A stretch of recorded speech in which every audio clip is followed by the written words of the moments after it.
సార్వత్రిక ఎన్నికలు దగ్గర పడుతున్నటువంటి నేపథ్యంలో ఆంధ్రప్రదేశ్లో వైసీపీ నాయకులు అలాగే వైసీపీ సోషల్ మీడియా ప్రతిపక్షాల మీద కొన్ని కుయుక్తులు పన్నుతుందని అందులో భాగంగానే వైసీపీ కొన్ని డీప్ ఫేక్ వైసీపీ కొన్ని డీప్ ఫేక్ ఆడియోలను వీడియోలను సిద్ధం చేస్తుందని అందులో భాగంగానే నారా భువనేశ్వరి గారు ఒక దళితుడిని తోలనాడినట్లుగా ఒక ఆడియోని క్రియేట్ చేసి అది ఇప్పుడు సోషల్ మీడియా వేదికగా వాళ్ళు చక్కర్లు కొట్టేలా ప్లాన్ చేస్తున్నారు. రానున్న రోజుల్లో చంద్రబాబు గారిది, లోకేష్ గారిది, అలాగే పవన్ కళ్యాణ్ గారిది, పురంధరేశ్వరిది గారిది కూడా డీప్ ఫేక్ ఆడియోలను వీడియోలను వాళ్ళు సిద్ధం చేయబోతున్నారు అంటూ ఒక వార్త ఇప్పుడు సోషల్ మీడియా వేదికగా చక్కర్లు కొడుతున్నటువంటి నేపథ్యంలో ఈ అంశం మీద మనతో చర్చించేందుకు భారతీయ జనతా పార్టీ అధికార ప్రతినిధి భానుప్రకాష్ రెడ్డి గారు మనతో ఉన్నారు. సార్తో మాట్లాడు. సార్ నమస్తే అండి.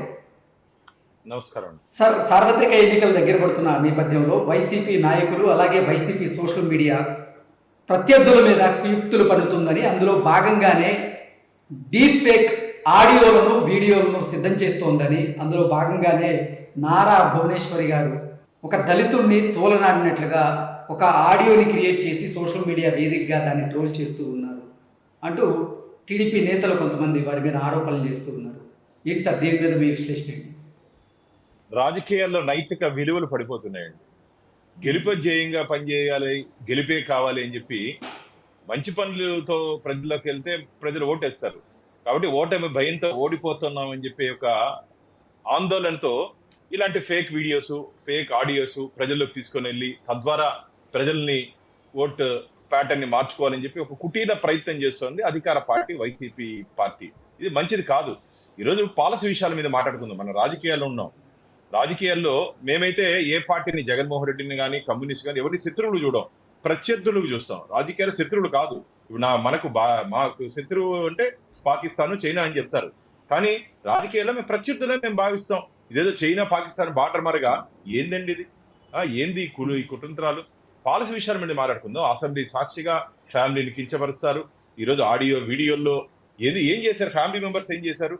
వాళ్ళ సొంత విషయాలు నీకెందుకండి?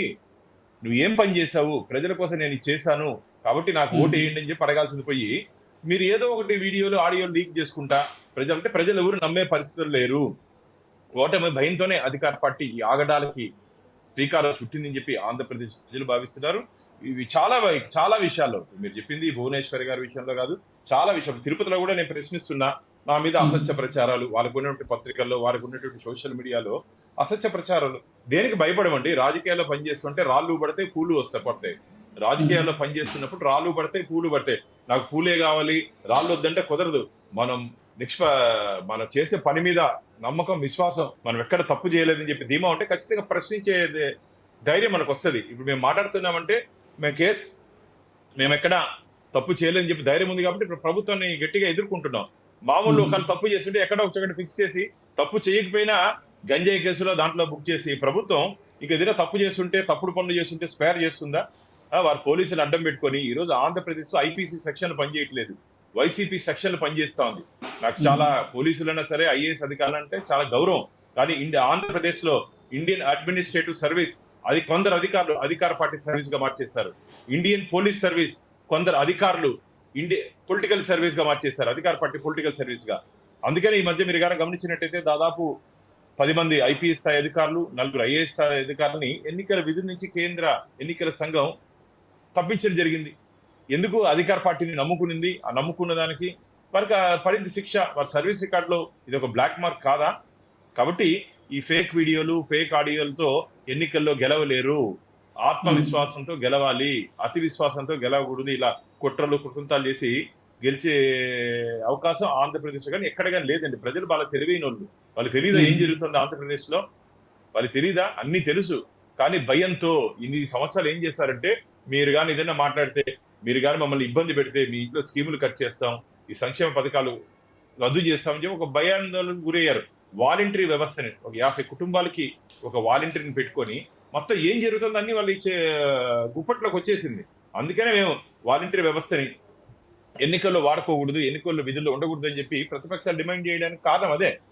కాబట్టి గెలిపోవటములు సర్వసాధారణ రాజకీయాల్లో. కానీ ఇట్లా కుట్రత్రాలు చేసి గెలవాలని చెప్పే పనులకి ప్రజలు ఖచ్చితంగా తిప్పికొడతారని చెప్పి మీ ద్వారా నేను తెలియజేసుకుంటున్నాను. సార్ రానున్న రోజుల్లో భారతీయ జనతా పార్టీ ఆంధ్రప్రదేశ్ అధ్యక్షురాలైనటువంటి పురంధరేశ్వరి గారి మీద, అలాగే చంద్రబాబు గారి మీద, లోకేష్ గారి గురించి కూడా కొన్ని డీప్ ఫేక్ వీడియోలు ఆడియోలు చేయబోతున్నారు అనేటువంటి సమాచారం అయితే అందుతోంది. దీని మీద ఏమంటారు సార్? ఖచ్చితంగా ఇలాంటి ఆడియోలు వీడియోల మీద మేము ఎన్నికల సంఘానికి ఫిర్యాదు చేస్తాం. దాని మీద నిష్పక్షపాతంగా విచారణ జరుగుతుంది. దీని వెనకాల పాత్రదారులు, సూత్రధారులు అందరినీ చట్టం ముందు నిలబెడతాం. దయచేసి మీ ద్వారా నేను కూడా కోరుకుంటున్నా, ఇలాంటి చట్ట వ్యతిరేక పనుల్లో ఎవరు భాగస్వామ్యం కావద్దండి. ఎందుకంటే చేయించేది వాళ్ళు, కానీ రేపు ఏదైనా ఇబ్బంది అయితే వాళ్ళు ఎవరుకుంటారు, వీళ్ళు తప్పించుకుంటారు. చేసేవాడు దొరకడండి. అధికార పార్టీ ఎవరు చేస్తున్నారో వాళ్ళు దొరకరు. పాపం ఎవరో దాన్ని వాళ్ళ దగ్గర నమ్మి ఏదైనా ఆశపడి చేసిన వాళ్ళు తగులుకుంటారు. వాళ్ళు ఎవరు కాపాడలేరు రేపు. కాబట్టి మీ ద్వారా నేను కోరుకుంటున్నా, ఇలాంటి ఫేక్ వీడియోస్, ఆడియోస్ చేసే ప్రయత్నం ఎవరు కూడా చేయొద్దు. మీ బంగారు భవిష్యత్తుని పాడు చేసుకోవద్దు అని చెప్పి మీ ద్వారా వాళ్ళు కూడా కోరుకుంటున్నా. సార్ జగన్ కనెక్ట్స్ అనేటువంటి సోషల్ మీడియా అకౌంట్ ద్వారానే ఈ డీప్ ఫేక్ వీడియోని క్రియేట్ చేశారు, ఆడియోని క్రియేట్ చేశారు అంటూ కొన్ని వార్తలు వస్తున్నాయి. ఇప్పటికే టీడీపీ నాయకులు కొంతమంది సజ్జల భార్గవ రెడ్డి మీద చర్యలు తీసుకోవాల్సిందిగా కేంద్ర ఎన్నికల సంఘానికి కూడా వాళ్ళు ఫిర్యాదు చేసినట్లుగా తెలుస్తోంది. ఎస్, కేంద్ర ఎన్నికల సంఘానికి దీని మీద ఎన్డీఏ కూటమి ఫిర్యాదు చేయడం జరిగింది. ఖచ్చితంగా దీని మీద చర్యలు ఉంటాయి. ఎందుకంటే దాన్ని టెస్ట్ చేయాలండి. అది ఎక్కడ చేశారు ఏమనేది దానికి కొద్దిగా సమయం పడుతుంది. కాబట్టి ఎవరు తప్పించుకోలేరు.